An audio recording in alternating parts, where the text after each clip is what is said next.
Dialog Palembang pagi ini bersama narasumber yang akan membahas dan mengupas topik hangat yang tengah dibincangkan. Setiap hari pukul 8 waktu Indonesia Barat. Dengarkan hanya di Pro 1 RRI Palembang.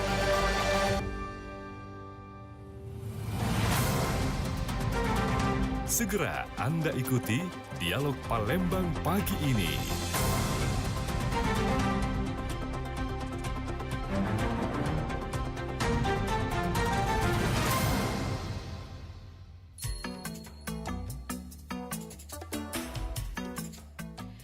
Di tengah ketidakpastian global, sinergi dan kolaborasi yang konsisten dan terukur dalam menjaga stabilitas dan pertumbuhan terbukti mendorong kinerja ekonomi Sumatera Selatan ini untuk tetap terus terjaga. Kantor Perwakilan Bank Indonesia Provinsi Sumatera Selatan ini memperkirakan ekonomi Sumatera Selatan akan tumbuh sebesar 4,70% sampai dengan 5,50% hingga akhir 2024, dan ini tentunya tetap optimis akan meningkat pada kisaran 4,80% sampai 5,60% pada tahun 2025.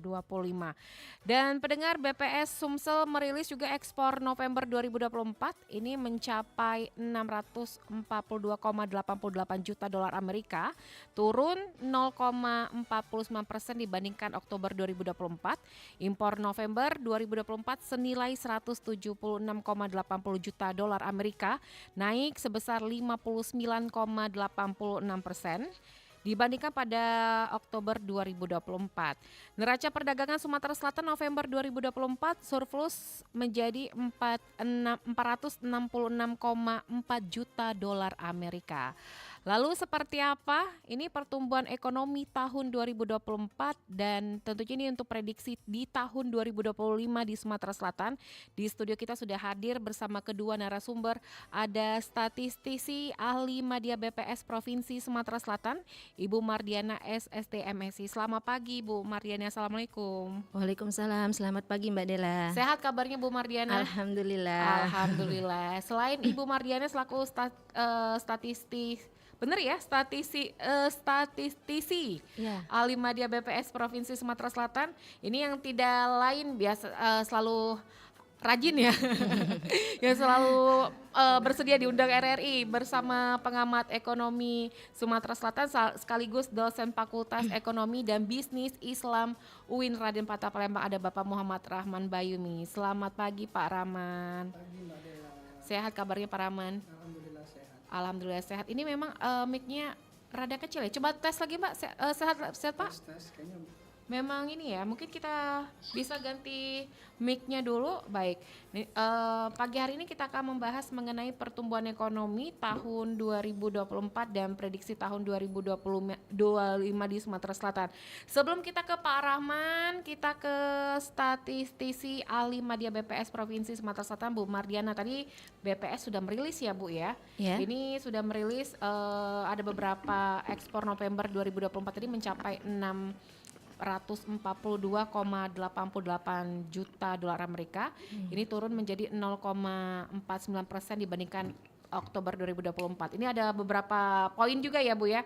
Kalau lihat dari pertumbuhan sebelum kita memprediksi pertumbuhan ekonomi di tahun 2025, ini kabar yang ada di BPS untuk pertumbuhan ekonomi selama periode 2024 itu seperti apa nih Bu Mariana? Ya, gini Mbak Dela. Jadi kalau kita lihat ya berdasarkan data-data yang ada sekarang ini, memang kalau misalnya kita lihat dari neraca perdagangan, tadi kan Mbak Dela juga sudah menyebutkan bahwa neraca perdagangan di Sumatera Selatan ini memang kalau kita lihat datanya itu setiap bulan itu selalu mengalami surplus ya. Oke. Nah, jadi dengan surplusnya neraca perdagangan itu secara gambaran berdasarkan data kita bisa melihat itu bisa mengukit atau menaikkan pertumbuhan ekonomi. Nah, tetapi memang kita tidak bisa melakukan prediksi ya BPS itu karena tugasnya adalah memotret ya, bukan untuk melakukan prediksi. Nah, tetapi berdasarkan data yang ada sekarang ini kita lihat dari neraca perdagangan yang positif, kemudian juga inflasi yang terjaga dan beberapa proyek strategis nasional juga yang memang masih dijalankan selama tahun 2024 ini ya. Yeah. Nah, ini saya sih bisa mengatakan bahwa insya Allah nanti pertumbuhan ekonomi Sumsel di tahun 2024 ini tetap kuat gitu. Baik, kalau untuk indikator ekonomi makro di Sumatera Selatan pada tahun 2024 ini seperti apa juga nih Bu Mardiana? Nah gini, kalau di tahun 2024, jadi BPS itu ada beberapa indikator ekonomi makro yang memang dirilis oleh BPS ya selama tahun 2024. Jadi seperti ada inflasi ya Mbak Oke. Dela ya. Nah inflasi itu biasanya dirilis oleh BPS itu setiap tanggal 1 setiap bulannya. Nah selain inflasi, di tanggal 1 itu juga BPS itu merilis beberapa data atau beberapa indikator makro lain seperti data ekspor impor. Ya. Nah, seperti yang tadi Mbak Dela sebutkan. Terus ada data neraca perdagangan. Kemudian di tanggal 1 juga setiap bulannya itu BPS itu juga merilis indikator-indikator untuk data pariwisata seperti jumlah wisatawan, tingkat penghunian kamar, kemudian juga ada data transportasi yang dirilis oleh BPS. Nah, kalau untuk indikator ekonomi makro lain yang dirilis oleh BPS di tahun 2024 itu ada pertumbuhan ekonomi. Nah, pertumbuhan ekonomi ini dirilis oleh BPS itu setiap triwulan. Jadi kalau misalnya kita hitung untuk misalnya triwulan 1, nah dia tuh lag-nya ini H+35. Jadi ketika kita melihat pertumbuhan ekonomi triwulan 1 di 2024, nah itu dirilisnya itu di bulan Mei di setiap tanggal 5-nya gitu ya. Itu Mbak Dela ya. Nah begitu juga untuk yang triwulan 2, jadi dia setiap H+35 setelah triwulan berakhir. Nah selain itu juga ada angka kemiskinan dan ketimpangan penduduk yang dirilis oleh BPS. Nah itu dirilisnya itu setiap setahun sekali tuh. Kalau untuk angka kemiskinan tuh Mbak Dela itu setiap bulan Juli. Nah ada juga indikator ketenaga kerjaan. Nah kalau indikator ketenaga kerjaan itu dirilis oleh BPS itu setahun itu 2 kali, di bulan Mei sama di bulan November. Nah ada juga indikator-indikator lain banyak nih ya Mbak Dela ya yang dirilis oleh BPS seperti IPM yang dirilis setiap di bulan Desember, ada juga luas panen dan produksi padi itu setiap bulan Maret dan Oktober gitu. Jadi ada banyak Mbak Dela yang dirilis oleh BPS untuk indikator ekonomi makro. Baik, Bu Mardiana, kalau dari indikator ekonomi makro Sumatera Selatan sendiri yang mengalami peningkatan, mungkin apakah dari pariwisata, tadi dari perhotelan juga, atau yang dari yang angka kemiskinan juga mengalami penurunan seperti apa itu? Jadi gini Mbak Dela, kan kalau kita melihat indikator itu tidak selalu bahwa yang meningkat itu bagus gitu ya. Nah jadi kalau misalnya kita lihat untuk contohnya pertumbuhan ekonomi. Nah pertumbuhan ekonomi Sumatera Selatan ini untuk triwulan 3 2024 yang kemarin dirilis oleh BPS, kalau kita lihat secara year on year, jadi secara tahunan, jadi misalnya di sini kita bandingkan angka pertumbuhan ekonomi triwulan 3 2024 dibandingkan dengan pertumbuhan ekonomi triwulan 3 2023 ya. Nah itu mengalami pertumbuhan sebesar 5,04% gitu ya. Nah berarti kan di sini pertumbuhan ekonomi itu tumbuh, berarti ekonomi Sumsel itu mengalami peningkatan gitu. Nah itu adalah salah satu indikator yang kalau dia itu tumbuh atau meningkat menunjukkan nilai yang positif gitu ya. Artinya itu positif gitu bagi ekonomi Sumsel. Nah tetapi juga kalau misalnya kalau kita lihat dari penduduk miskin gitu. Nah kalau penduduk miskin itu kan kalau dia meningkat malah itu artinya itu semakin nggak bagus gitu ya. Nah tapi kalau kita lihat berdasarkan rilis BPS ya, untuk persentase penduduk miskin itu di tahun 2024 ya berdasarkan data di Maret 2024 ini dia mengalami penurunan Mbak Dela. Jadi penduduk miskin itu di tahun 2024 ini sebesar 984.000 orang atau sebesar 10,97%. Nah itu menurun dibandingkan dengan di kondisi 2023 di mana penduduk miskinnya itu 11,78%. Nah kalau penduduk miskinnya ini turun kan berarti sesuatu yang positif ya. Nah berarti jumlah penduduk miskin di Sumsel itu menurun. Nah begitu juga dengan tingkat pengangguran. Jadi kalau tingkat pengangguran itu dia kalau menurun itu semakin bagus. Nah di mana di tahun 2024 kalau berdasarkan data Agustus tingkat pengangguran itu turun nih Mbak Dela sebesar 3,86% ya. Turunnya sih nggak banyak sih karena di tahun 2023 kemarin itu 3,97 jadi turunnya itu sebesar 0,11%. Nah begitu juga untuk inflasi ya inflasi. Nah inflasi ini juga dia walaupun ya di bulan Juli, Agustus, September ya, dari Juni kalau nggak Ya, salah, dari Juni, Juli, Agustus, September kan sempat mengalami deflasi ya selama ya. 4 bulan berturut-turut. Nah, tetapi berdasarkan rilis BPS kemarin ya, inflasi sepanjang tahun 2024 ini tetap terjaga, di mana inflasinya itu sebesar 1,20% secara year on year. Jadi memang indikator-indikator yang dirilis BPS itu ada yang memang mengalami pertumbuhan dan emang ada juga yang mengalami penurunan. Jadi baik atau tidaknya itu disesuaikan lagi dengan indikatornya. Baik, kita ke Pak Rahman. Pak Rahman selaku pengamat ekonomi di Sumatera Selatan dan dosen Fakultas Ekonomi dan Bisnis Islam UIN Raden Patah Palembang, ini sudah dirilis oleh BPS Sumatera Selatan bahwa memang pertumbuhan ekonomi ini mengalami ada yang peningkatan, ada juga mengalami penurunan. Pendapatnya seperti apa nih Pak Rahman?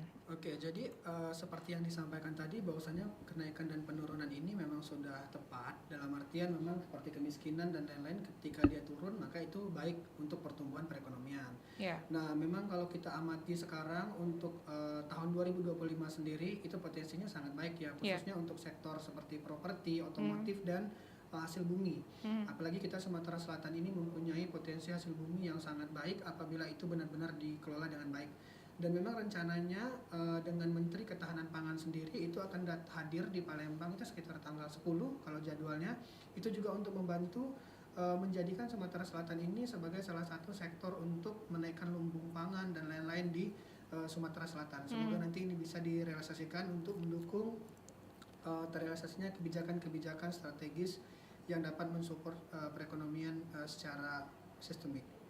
Kalau dari lihat data kemiskinan juga bisa dikatakan menurun ini Pak Rahman. Apa sebenarnya yang sudah dilakukan oleh masyarakat Sumatera Selatan? Apakah mereka sudah keluar dari zona nyaman atau seperti apa ini?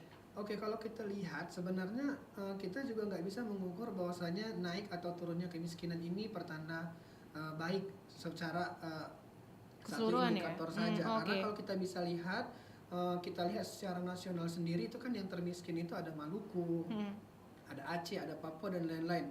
Tapi justru provinsi seperti Aceh itu dia mempunyai indeks kebahagiaan lebih tinggi dibanding Jakarta seperti yang dirilis terakhir yang pernah saya lihat. Jadi kenaikan pertumbuhan ekonomi itu juga memang di salah satu difaktorkan oleh kemiskinan sendiri. Dan kalau kita lihat memang di Palembang, Sumatera Selatan secara umum itu memang masyarakat sudah mulai gencar untuk berdaya, dalam artian mulai produktif dan lain-lain. Kita perhatikan juga memang dari sisi pemerintah sudah mulai menggalakkan dari pengawasan, kontrol, evaluasi dari sisi pariwisata, UMKM dan bisnis-bisnis kecil itu sudah mulai kita lihat tuh lebih semangat kayak gitu, lebih produktif lah seperti itu. Baik. Dan ini pada tahun 2024 juga Pak Rahman, ini Sumatera Selatan juga pernah masuk dalam urutan 16 daerah termiskin. Iya, benar. Nah ini sekali. mungkin karena kita juga tahu bahwa Sumatera Selatan ini adalah lumbung pangan ya, banyak sekali hasil-hasil benar bumi yang bisa bisa dihasilkan, tapi masuk dalam kategori daerah miskin ini. Ya, hal ini juga disebabkan dikarenakan memang ekspor impor misalnya itu surplus. Sebenarnya itu belum tentu bagus juga apabila yang kita kirim itu bahan itu mentah kayak gitu. Karena kalau kita lihat negara-negara yang memang bagus ataupun daerah yang bagus itu dia yang bisa mengolah bagaimana sumber daya alam itu menjadi sesuatu yang sifatnya itu mungkin setengah jadi atau bahan yang jadi. Tapi kalau kita kirimnya bahannya itu mentah, misalkan kelapa sawit atau karet dan lain-lain, tapi kita nggak bisa berdaya untuk mengelolanya sendiri, menghasilkan nilai tambah, maka nilainya akan kurang. Dalam artian mungkin berdampak, tapi mungkin tidak menyeluruh. Maka mungkin hal yang konkret yang bisa dilakukan pemerintah yaitu mendukung bagaimana seperti partisipasi tenaga kerja, kesetaraan gender, akses perempuan untuk bekerja. Nah itu PR besar untuk Sumatera Selatan. Baik, kita kembali ke Bu Mardiana. Bu Mardiana, ini kalau untuk berbicara mengenai tentang kemiskinan juga di Sumatera Selatan, sebenarnya kalau untuk di tahun 2024 sendiri kan ini mengalami penurunan juga untuk angka kemiskinan. Bisa dikatakan daerah paling miskin di Sumatera Selatan itu apakah secara menyeluruh atau ada daerah-daerah yang terdata oleh BPS yang memang benar-benar dikatakan miskin ini Bu Mardiana? Jadi kalau kita lihat dari tingkat kemiskinan kan, memang kalau secara keseluruhan di Sumsel itu kemiskinannya itu menurun ya sebesar jadi 10,97%. Nah tapi kalau kita bagi lagi di level kabupaten kota, nah untuk daerah atau kabupaten kota yang paling miskin itu kalau berdasarkan dari data BPS itu adalah Musirawas Utara. Nah itu kemiskinannya itu sampai 2 digit itu Mbak ya, sekitar 17%. Nah kemudian juga ada juga yang masih bisa dikategorikan sebagai daerah yang termiskin juga, itu ada Lahat, kemudian juga ada Musi Rawas Utara, Musi Banyu Asin, kemudian Ogan Ilir, yang mana kemiskinannya itu nilai kemiskinannya itu sampai 2 digit gitu. Nah jadi memang masih banyak yang harus kita lakukan agar daerah-daerah yang dikategorikan miskin ini nanti bisa diturunkan untuk angka kemiskinannya. Yang dilakukan oleh pemerintah sendiri ini apa nih agar angka kemiskinan ini terus menurun ini Bu Mardiana? Ya, jadi kan sebenarnya kalau kita berbicara kemiskinan itu kan terkait dengan akses ya terhadap kebutuhan dasar ya Mbak Dela ya, seperti pendidikan, kesehatan ya, kemudian juga perumahan layak, serta juga ketidakmampuan ya dari penduduk itu untuk memenuhi kebutuhan pangannya. Nah, jadi kalau di sini seperti tadi yang dikatakan oleh Pak Rahman ya, jadi memang perlu support dari pemerintah agar penduduk miskin ini mendapatkan berbagai akses seperti pendidikan tadi, kesehatan. Nah, itu perlu untuk ditingkatkan lagi ya dengan berbagai cara kan banyak program pemerintah yang memang mendukung ya untuk mengentaskan kemiskinan. Baik, Pak Rahman, kalau dilihat di Sumatera Selatan di tahun 2024 yang pencapaian paling menonjol dari perekonomian di Sumatera Selatan? Oke, kalau Sumatera Selatan ya pertama ya hasil bumi itu sudah pasti tidak bisa kita pungkiri karena memang mempunyai kita punya sumber daya alam itu yang sangat melimpah. Ya. Terus kita mempunyai seperti tambang juga ya, itu memang kalau dari sisi sahamnya juga bagus, nilainya itu bagus, kayak kita punya PTBA dan lain-lain. Dan mungkin yang bisa juga dirasakan masyarakat itu ya dari sisi pariwisata seperti industri kreatif, kuliner dan lain-lain. Gitu. Baik, kita terima telepon dulu ya Pak Rahman dan Bu Mardiana di line telepon kami di 0711369977. Selamat Pro 1, selamat pagi. Selamat pagi Mbak Dela. Selamat pagi Pak Virgo di Banyuasin. Silakan Pak Virgo, ada kedua narasumber kita pagi hari ini. Halo. Baik, terima kasih Mbak Dela. Iya, terima kasih Mbak Dela. Selamat pagi Pak Rahman dan juga Bu Mardiana ya ini. Ya, selamat pagi Pak Virgo. Luar biasa RRI Pro 1 hari ini karena menghadirkan dari BPS dan juga pengamat ekonomi. Nah, terkait dengan perekonomian ini ada hal yang menarik Pak ya.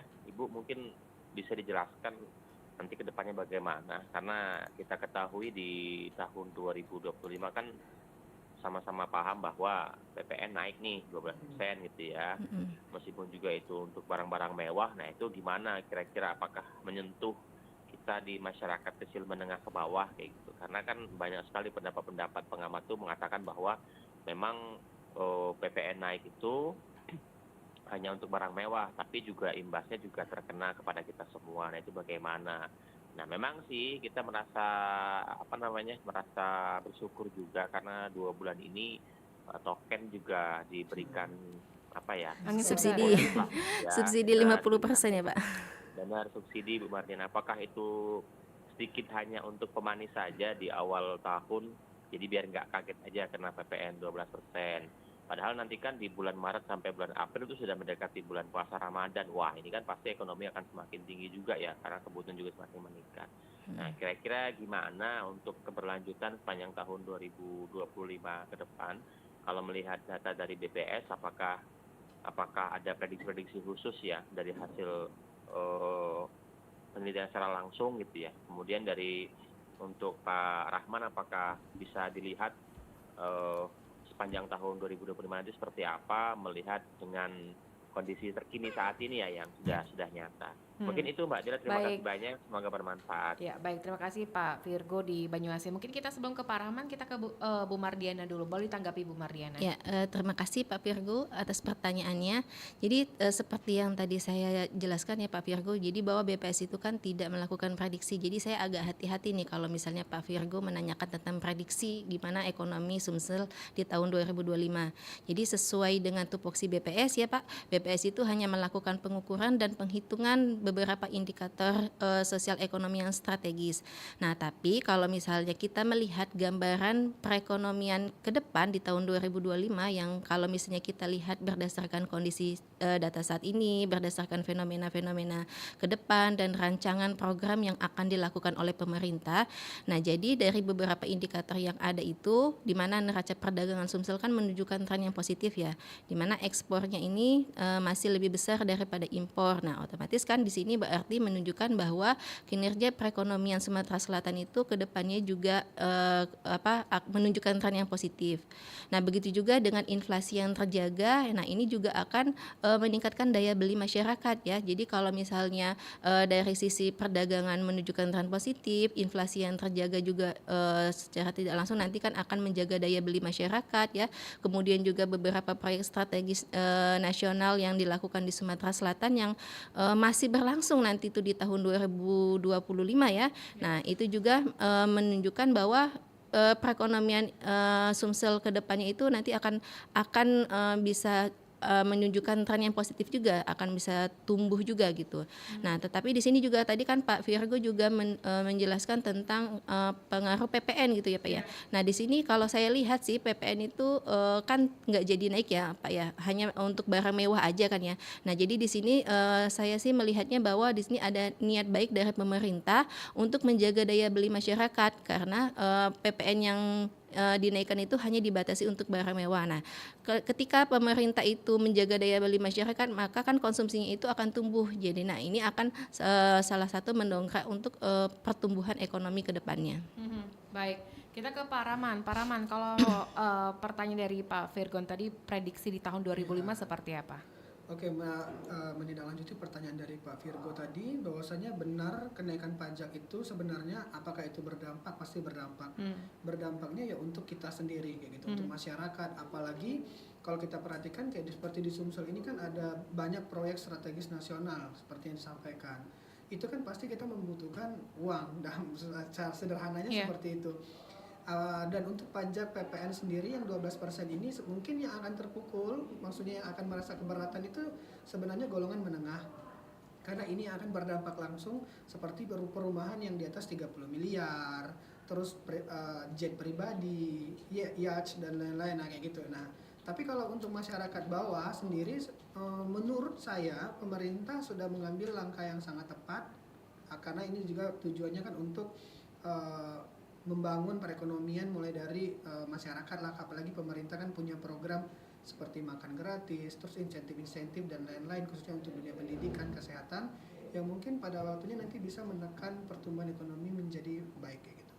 Baik, ini ada pertanyaan dari Mbak Pur di live chat kita di YouTube channel kita di Pak Bayumi. Apakah prediksi ini juga berlaku pada sektor ketenaga kerjaan?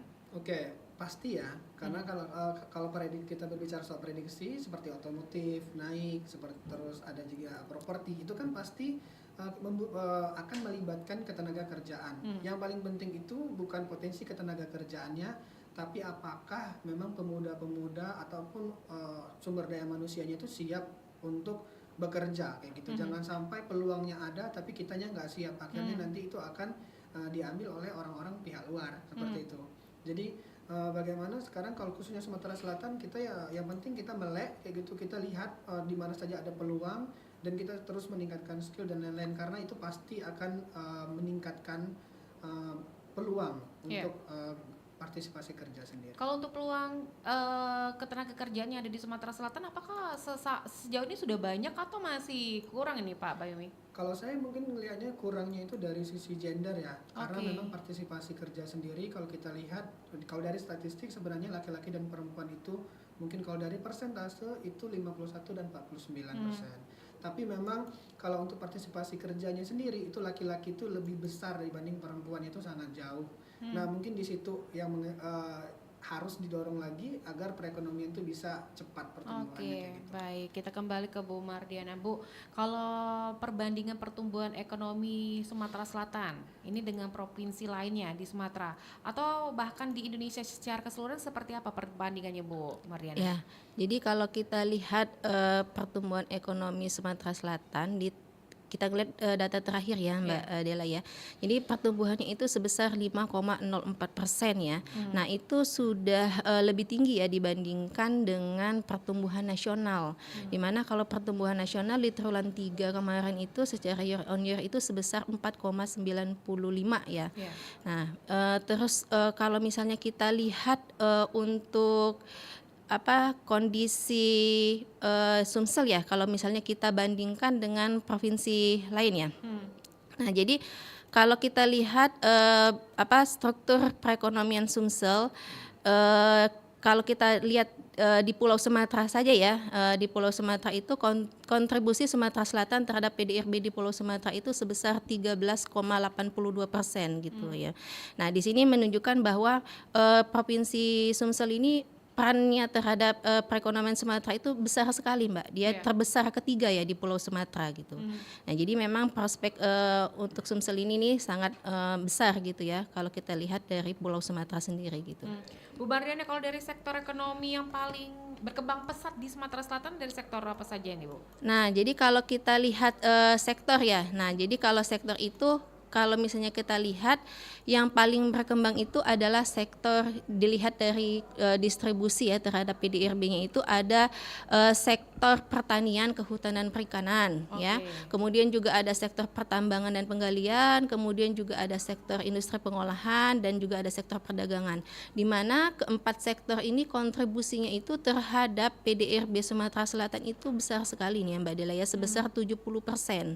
Nah, kalau kita lihat dari source of growth, jadi sumber pertumbuhan. Jadi di triwulan 3 2024 kemarin kan ekonomi Sumsel itu tumbuh 5, ya. Nah, di sini source of growth atau sektor yang mendorong ya pertumbuhan ekonomi Sumsel itu di sini yang terbesar itu ada dari sektor pertambangan dan penggalian, di mana kontribusinya terhadap sumber pertumbuhan Sumsel itu sebesar 0,84%, kemudian ada dari sektor perdagangan 0,83% dan kemudian ada sektor industri pengolahan ya sebesar 0,72%. Pertanian juga kontribusinya terhadap pertumbuhan Sumsel itu besar yaitu sebesar 0,44%. Nah, jadi kalau kita berbicara sektor, nah keempat sektor ini yang memang berkembang gitu ya di Sumsel. Baik. Bu Mardiana dan Pak Rahman, kita terima telepon kembali ya. Ada pendengar kita yang bergabung di 369977, ada Pak Irwan di Bandung Timur. Selamat pagi Pak Irwan.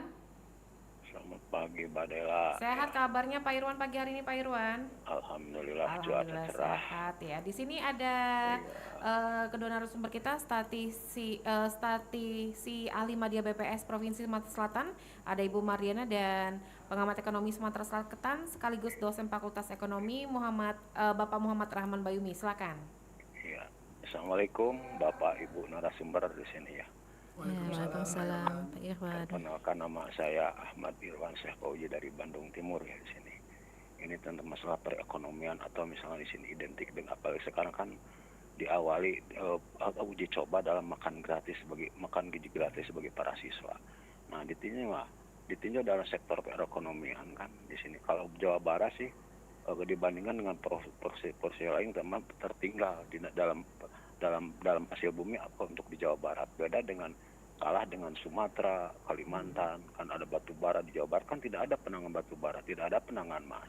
Nah disebabkan dari sektor pariwisata pun juga tidak begitu dominan seperti di provinsi yang lain.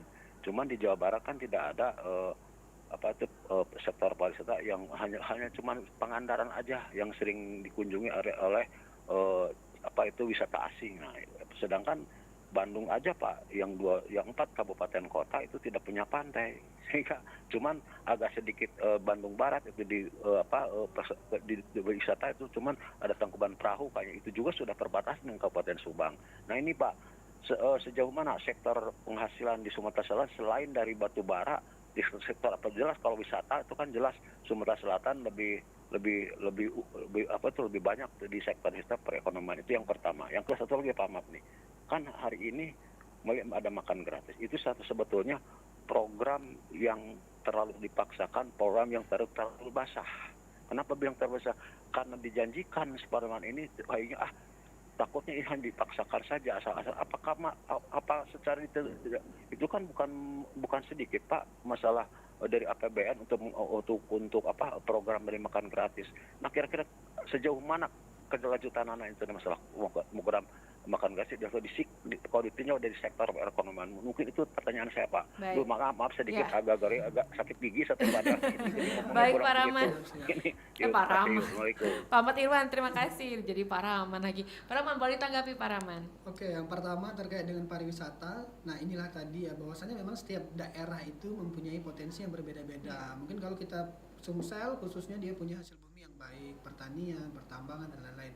Nah, tapi kalau seperti Bandung sendiri atau Jawa Barat ya, Kota Bandung itu kan potensi wisatanya, pendidikan di sana kan luar biasa hebat.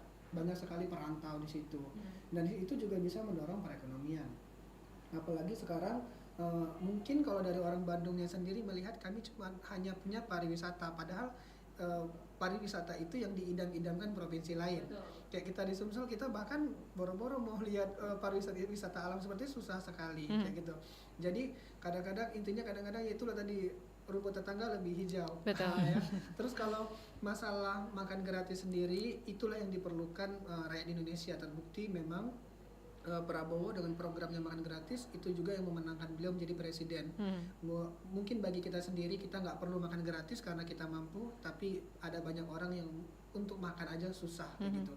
Jadi menurut hemat saya program makan gratis ini karena ini program pemerintah pasti mempunyai data dalam program-programnya. Harapannya dengan orang kenyang, orang bisa berpikir, orang bisa bekerja dan bisa meningkatkan perekonomian lebih baik. Kayak gitu. Baik, Kita Kak. positif aja. Betul.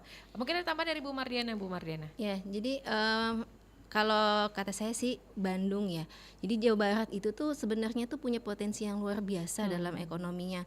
Jadi kalau saya ke Bandung, yang saya kejar itu bukan cuma wisata alamnya, tapi juga yang saya kejar itu adalah wisata belanjanya. Betul. Nah, jadi memang banyak sekali ya Iya. kayak distro, kemudian juga memang pariwisatanya. pariwisata yang di Bandung itu yang memang menarik, yang bisa meningkatkan perekonomian di Jawa Barat sendiri gitu, Pak. Nah, kalau misalnya tadi dikaitkan dengan makan gratis gitu ya. Jadi memang kan makan gratis itu kan salah satu strategi atau langkah yang dilakukan oleh pemerintah, kan salah satunya adalah untuk meningkatkan gizi ya dari anak-anak ya, dari sumber daya manusia di Indonesia sendiri gitu ya. Nah, memang ini ketika pemerintah sudah melakukan program tersebut, kita kan tetap harus mendukung ya. Nah, jadi kalau saya lihat dari sisi ekonominya, bahwa dengan adanya program makan gratis ini kan secara dari sisi anggaran ya kan otomatis itu kan akan meningkatkan belanja pemerintah ya. Nah, jadi kalau saya melihat dengan adanya program makan gratis ini, nanti ke depannya itu nanti kalau kita lihat dari PDRB dari sisi pengeluaran, maka pengeluaran konsumsi pemerintah juga nanti akan mengalami peningkatan gitu ya. Nah, itu juga salah satu yang mendorong nanti pertumbuhan ekonomi juga gitu. Baik, kita ke pertanyaan ada di live chat kita dari Mistun. Pertumbuhan ekonomi terus meningkat di Provinsi Sumatera Selatan, tapi dengan peningkatan pertumbuhan ekonomi, apakah angka pengangguran juga akan menurun atau akankah ada lapangan pekerjaan yang luas? Mungkin Bu Mardiana boleh ditanggapi. Ya, jadi gini, tadi Mbak siapa? Mistun. Mbak Mistun. Oh, mahasiswa. Oh, mahasiswanya Pak Rahman ya gini. Jadi memang kalau kita ngelihat atau kalau kita mengaitkan pertumbuhan ekonomi dengan tenaga kerja gitu ya. Nah, ketika pertumbuhan ekonomi tumbuh, PDRB itu tumbuh, maka kan secara otomatis kan ada aktivitas ekonomi yang tumbuh. Nah, dengan aktivitas ekonomi yang tumbuh itu, maka kan kegiatan produksi itu kan harus berjalan ya, tumbuh juga kan. Nah, dengan meningkatnya kegiatan aktivitas produksi, maka banyak dibutuhkan juga tenaga kerjanya. Jadi kalau kita lihat untuk yang kaitan antara pertumbuhan ekonomi dengan tenaga kerja, semakin tinggi pertumbuhan ekonomi, maka sebenarnya semakin banyak juga gitu tenaga kerja yang dibutuhkan gitu. Baik. Nah, cuma memang kan kita harus melihat lagi kan bagaimana kondisinya, apakah memang pertumbuhan ekonominya itu seberapa besar bisa menarik tenaga kerja. Nah, itu juga nanti harus dilihat lagi. Baik, kita kembali ke Pak Rahman. Pak Rahman, kalau dilihat dari sektor UMKM, baik kita terima telepon dulu ya. Di 36977 Pro 1, selamat pagi. Selamat pagi Mbak Dela. Pagi Pak Zakaria di Kenten, silakan Pak Zakaria. Iya, Mbak Dela baru buka Mbak Dela. Iya. Dari Pak Rahman tuh dari mana Mbak? Pak Rahman ini merupakan pengamat ekonomi dan sekaligus dosen Fakultas Ekonomi dan Bisnis Islam UIN Raden Patah Palembang. Oh Silakan. iya. Oke, selamat pagi Pak Rahman. Pagi Pak Zakaria. Iya. Mungkin tanya sekali liwat dulu. Anggaran yang untuk makan gratis ini dari anggaran pendidikan atau berdiri sendiri ya? Yang pertama. Yang kedua, ini mohon penjelasan masalah soal ya saya setuju memang baik sekali ketemu ini masalah gratis ini untuk pertumbuhan dari siswa atau starting dan seterusnya. Tapi yang saya mau soroti dari hal ini adalah standarisasinya, terutama dari segi makanan. Jangan sampai makan gratis siswanya banyak yang ini mabuk-mabuk. Jadi nggak jelas gitu sebelum makan apa sudah ada standarisasi belum dari pemerintah pengawasan dari segi makanan. Baik, segitu Mohon saja. pencerahannya. Terima kasih. Baik. Bila. Baik, terima kasih Pak Zakaria di Kenton. Boleh ditanggapi Pak Rahman? Oke, baiklah. Kalau untuk makan gratis sendiri kan memang anggarannya itu kan dari APBN ya. Iya. Dan itu memang tujuan salah satunya itu untuk menekan angka stunting. Stunting itu bukan cuma soal gizi, tapi itu jangka panjangnya itu stunting itu bisa berdampak pada kebodohan. Karena memang berdasarkan dari kesehatan, kedokteran dan lain-lain, stunting itu kan membuat orang jadi bodoh. Nah, bodoh ini sendiri apabila itu disebabkan gizi kan maka pemerintah berupaya untuk ngasih makan gratis. Mungkin ada juga anggapan miring ataupun orang menertawakan proyek ini sendiri, kegiatan ini. Tapi sebenarnya proyek makan gratis ini untuk jangka panjang itu memang perbaikan gizi. Kalau dengan ada perbaikan gizi, apabila orang banyak yang pintar, anak-anak cerdas, nanti bisa tumbuh produktif, itu bisa mendukung pertumbuhan ekonomi secara masif juga. Baik, kita tadi pertanyaan tentang UMKM. Kalau dari sektor UMKM, kalau kita lihat nih Pak Rahman, di tahun 2024 UMKM ini meningkat gitu ya, sangat meningkat. Ini juga bisa membuka peluang pekerjaan untuk masyarakat di Sumatera Selatan. Kalau dari pengamatan Pak Rahman sendiri di tahun 2025, apakah semakin meningkat atau seperti apa? Ya, kalau UMKM sendiri kalau saya perhatikan memang sangat meningkat luar biasa malah ya. Apalagi di tahun 2025 ini saja di awal tahun itu kita lihat memang ada begitu banyak UMKM baru, industri kreatif khususnya kuliner itu sangat luar biasa peningkatannya.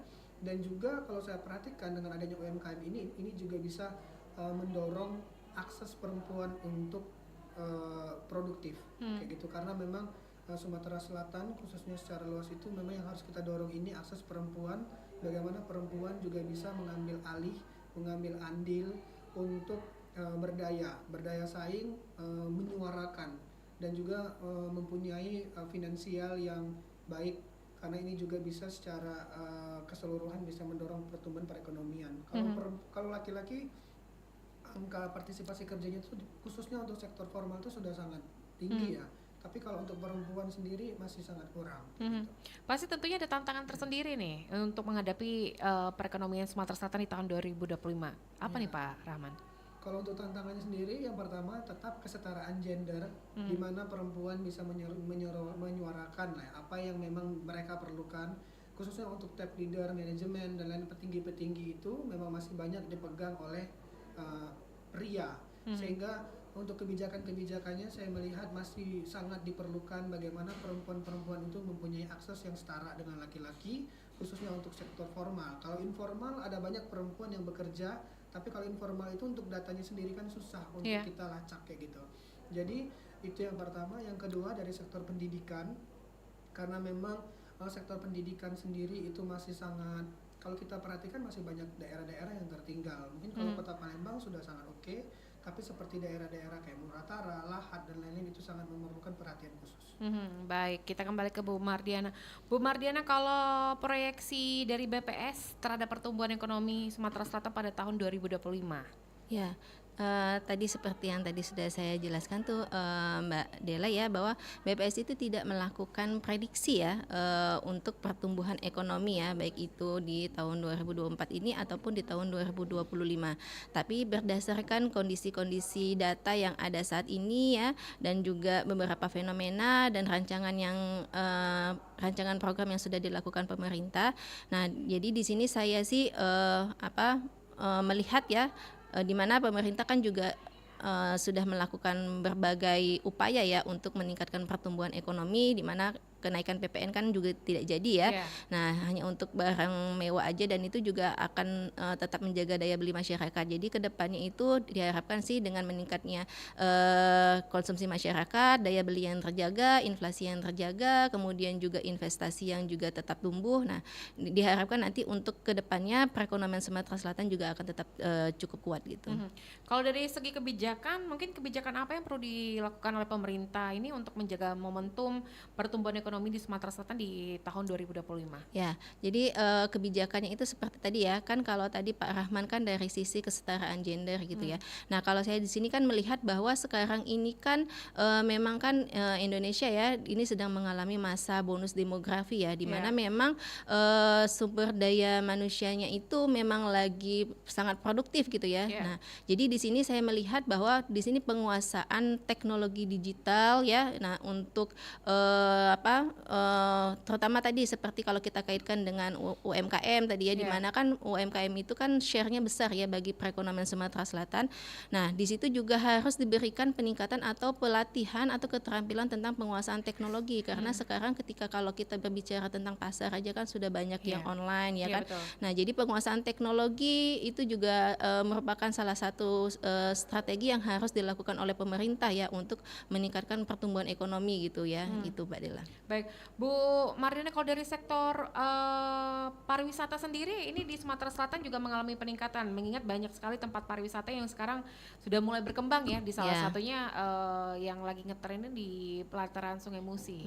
Ini seperti apa kalau dari BPS sendiri? Nah, jadi kalau BPS sendiri kan memang ada indikator pariwisata yang dikeluarkan oleh BPS ya, tetapi di sini indikatornya itu yang kemarin dirilis oleh BPS itu jumlah perjalanan wisatawan Nusantara, kemudian juga ada tingkat hunian kamar ya, tingkat penghunian kamar. Jadi kalau misalnya kita lihat ya berdasarkan data dari BPS itu memang terjadi peningkatan ya untuk jumlah wisnus ya di Sumatera Selatan ini, di mana meningkatnya itu kalau misalnya kita lihat ya jumlah wisatawan Nusantara yang datang ke Sumatera Selatan itu secara akumulasi ya dari Januari sampai dengan November 2024 itu mengalami peningkatan tuh Mbak Dela. Jadi mengalami peningkatan mencapai 16,12 juta perjalanan atau meningkat 67,57% ya dibandingkan dengan tahun yang lalu.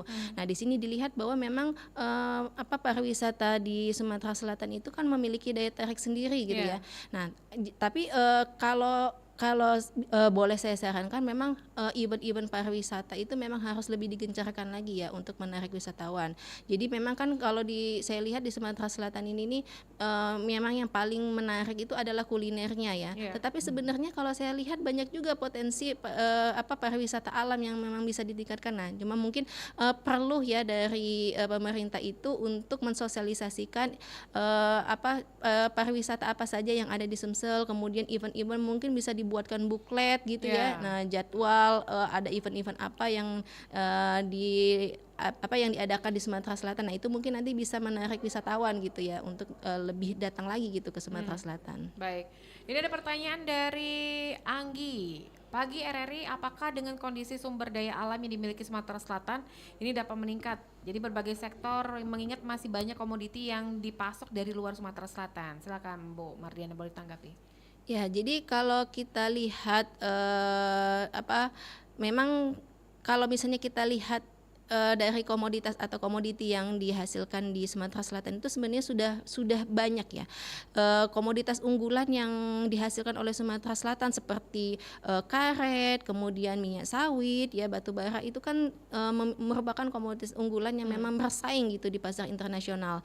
Nah, jadi kalau misalnya kita lihat untuk data ekspor dan impornya pun ya memang Sumatera Selatan itu lebih banyak melakukan ekspor dibandingkan dengan impor. Jadi di sini bahwa Sumatera Selatan itu memiliki potensi ya dari segi komoditasnya untuk dikembangkan.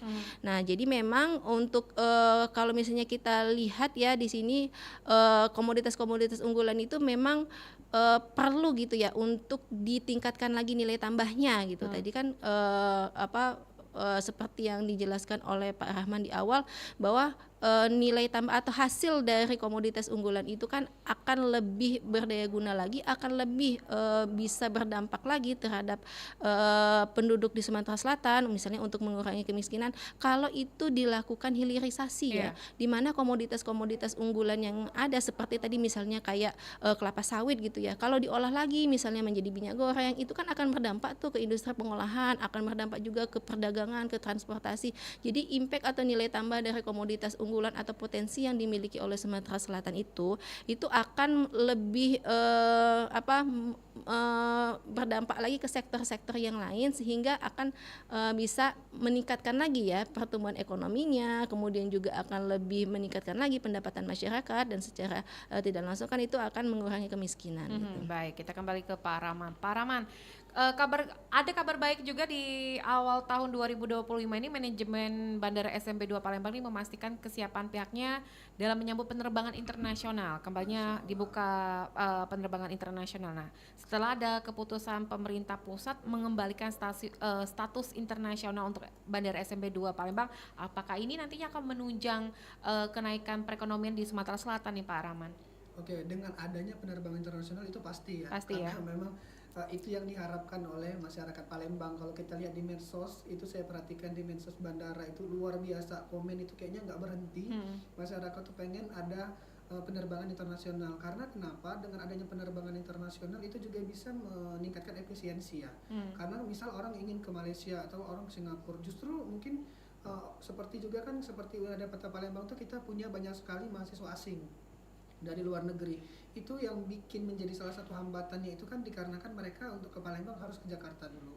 Nah, dengan adanya penerbangan secara langsung itu juga bisa meningkatkan nilai jual Sumatera Selatan di mata dunia juga, khususnya internasional kan. Jadi karena potensi kita di Palembang sendiri itu sangat luar biasa untuk mahasiswa asing, khususnya UIN Raden Patah Palembang itu juga bisa secara memberikan multiplier efek pada sektor-sektor yang lain, perdagangan dan lain-lain gitu.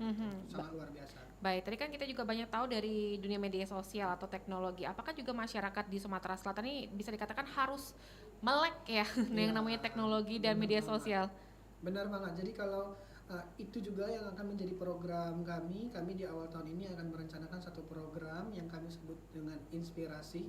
Itu salah satu program untuk meningkatkan kesetaraan gender dan akses terhadap perempuan dan anak, khususnya di Sumatera Selatan. Secara umum itu di bagian Sumatera, di mana nanti salah satu programnya itu insya Allah kalau memang mendapatkan dukungan, ini salah satu kerjasama dengan pihak Australia. Kalau memang itu di ACC, itu program akan mendukung bagaimana perempuan dan anak pada akhirnya mempunyai akses terhadap digitalisasi, pendidikan dan literasi. Berarti kesetaraan gender ini sangat penting Pak Rahman ya? Sangat penting, karena kalau seandainya yang bekerja ataupun bukan bekerja lah bahasanya, atau yang mungkin yang produktifnya cuma pria saja, sedangkan dari data statistik laki-laki dan perempuan tuh 51:49, itu akan susah, akan timpang. Ibaratnya kalau roda satunya meletus, satunya jalan, jadi akan berat juga.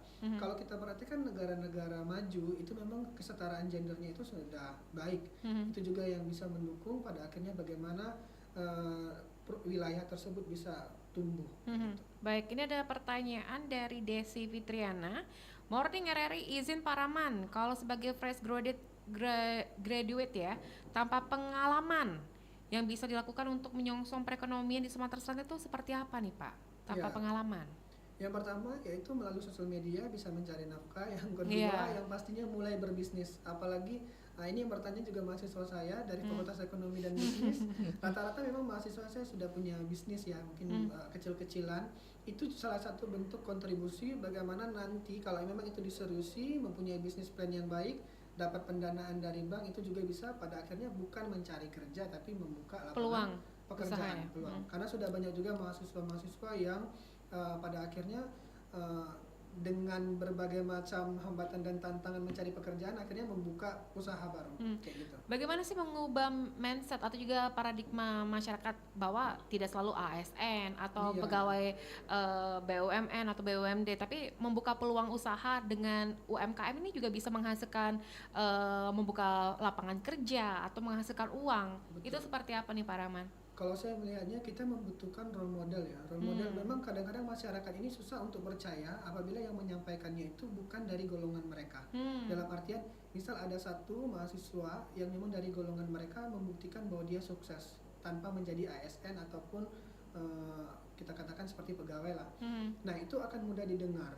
Maka dari itu kita sangat memerlukan peran-peran dari pemuda, bisa jadi mahasiswa ataupun yang lainnya untuk memberikan contoh dan menjadi role model, menjadi agent of change, bahwasannya menghasilkan uang itu tidak cuma dari pegawai negeri ataupun pegawai-pegawai yang lainnya, tapi juga bisa melalui wirausaha. Tapi memang dibutuhkan pengorbanan dan keyakinan yang penuh lagi gitu, agar bisa menjadi Contoh role model ya. Baik, kita kembali ke Bu Mardiana.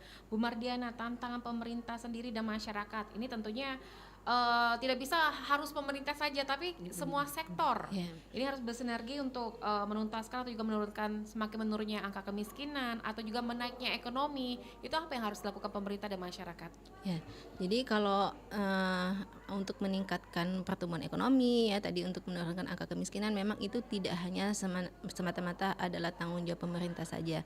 Nah, jadi harus melakukan kolaborasi ya di sini ya. Jadi kolaborasi dari pemerintah, kemudian juga masyarakat, kemudian juga menggandeng private ya, swasta dalam hal ini, agar bersama-sama gitu ya menjalankan atau mendukung program-program yang memang sudah disusun untuk meningkatkan pertumbuhan ekonomi dan menurunkan angka kemiskinan. Nah, jadi di sini mungkin pemerintah ya dalam hal ini sebagai regulator ya di Sumatera Selatan ini bisa menggandeng sektor swasta ya, di mana di sini untuk seperti kayak kegiatan-kegiatan bantuan sosial ataupun juga ini di sini bisa menggandeng swasta ya. Swasta kan punya program seperti CSR gitu ya, yang bisa membantu pemerintah untuk memberikan bantuan kepada masyarakat.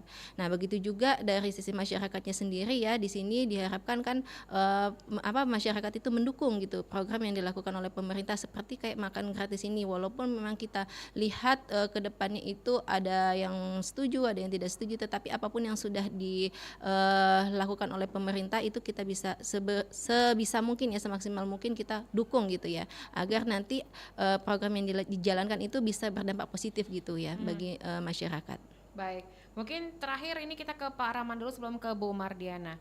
Harapannya Pak Rahman untuk pertumbuhan ekonomi di tahun 2025 di Sumatera Selatan, silakan. Oke, yang pertama harapan saya untuk pertumbuhan ekonomi Sumsel 2025 yang pertama yaitu di mana kemiskinan dan ketimpangan itu bisa kita atasi secara bersama-sama, mulai hidup produktif dan saling peduli satu sama lain. Yang kedua yaitu kita menyadari bahwasanya keterbatasan dari pengelolaan sumber daya manusia itu harus segera diatasi agar bisa menghasilkan nilai tambah yang baik untuk perekonomian Sumsel. Yang ketiga yaitu dikarenakan adanya perubahan iklim secara massal, secara luas dimanapun, maka kita bersama-sama bagaimana caranya untuk menjaga lingkungan, untuk menjaga keseimbangan, untuk mulai sadar bahwasannya perubahan iklim ini merupakan tanggung jawab kita bersama agar perekonomian bisa tumbuh secara optimal. Baik, kita ke Bu Mardiana dari statistisi ahli media BPS Provinsi Sumatera Selatan. Harapannya Ibu di pertumbuhan ekonomi di tahun 2025, silakan. Ya, jadi harapan saya memang di tahun 2025 ini pasti harapannya itu lebih baik ya dibandingkan dengan 2024. Jadi memang kita juga melihat di mana kondisi global juga memang tidak baik-baik saja ya. Kemudian juga dari sisi domestik juga memang pertumbuhan yang ditargetkan oleh pemerintah kan juga tidak kecil ya. Pemerintah di era Presiden Prabowo ini kan menargetkan pertumbuhan ekonomi itu sampai dengan 8%. Nah, apapun yang sudah ditargetkan oleh pemerintah, harapan saya semuanya itu nanti bakal dapat tercapai ya, karena kan dengan semakin meningkatnya pertumbuhan ekonomi kan diharapkan kesejahteraan masyarakat itu semakin meningkat ya, kemiskinan menurun, pengangguran menurun ya, kemudian tadi ya potensi-potensi yang dimiliki Indonesia atau khususnya Sumatera Selatan dalam hal sumber daya manusia juga nanti bisa dilakukan atau dioptimalkan ya, sehingga nanti akan meningkatkan menyebabkan pertumbuhan ekonomi dan juga kesejahteraan masyarakat itu meningkat, Mbak. Baik, terima kasih Bu Mardiana selaku statistisi ahli media BPS Provinsi Sumatera Selatan, dan ada Bapak Muhammad Rahman Bayumi, pengamat ekonomi Sumatera Selatan sekaligus dosen Fakultas Ekonomi dan Bisnis Islam UIN Raden Patah Palembang yang sudah hadir ya bersama kami di Pro 1 RRI Palembang. Semoga pertumbuhan ekonomi di tahun 2025 semakin baik. Amin. Seperti maksudnya seperti sebelumnya ya, lebih bagus lagi Lebih bagus maksudnya lagi. ya. Baik, selamat pagi Bu Mardiana, Pak Rahman, salam Ya. sehat selalu. Assalamualaikum warahmatullahi wabarakatuh. Waalaikumsalam warahmatullahi wabarakatuh. Pendengar, dengan berakhirnya dialog Palembang pagi ini, setelah ini pukul 9 waktu Indonesia Barat kami akan mengajak Anda untuk di Halo RRI hingga mendekati pukul 10 waktu Indonesia Barat. Tetaplah bersama kami di Palembang pagi ini. Baru saja Anda ikuti dialog Palembang pagi ini.